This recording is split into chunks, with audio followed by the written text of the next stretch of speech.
Et côté dispositif de sécurité, plus de 1900 policiers et gendarmes sont mobilisés. 4 associations de secouristes sont réparties sur 15 lieux pour assurer les premiers secours.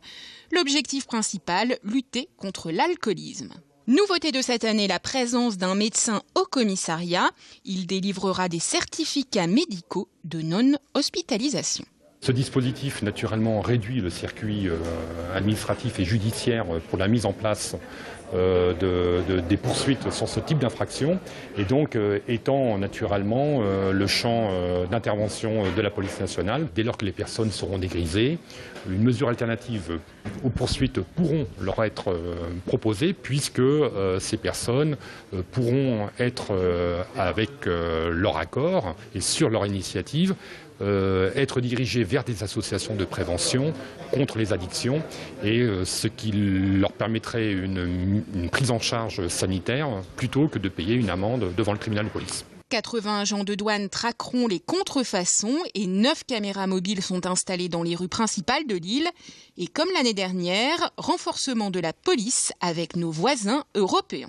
L'année dernière déjà, il y avait un commissariat européen qu'on appelle international avec la présence de représentants de la police belge, de la police roumaine, de la police anglaise et de la police néerlandaise. Cette année également d'ailleurs de la police allemande. Ça c'est un élément complémentaire parce que l'opérationnalité elle est assurée bien évidemment par la sécurité française au sens traditionnel du terme.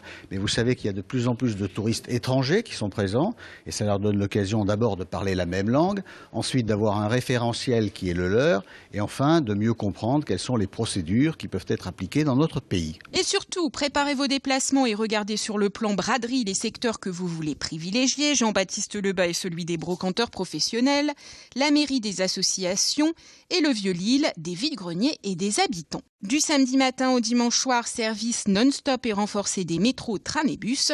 Et pour ceux qui viennent en voiture, 10 parkings relais sont à disposition, comme par exemple Armentières-Gare ou encore Porte d'Arras.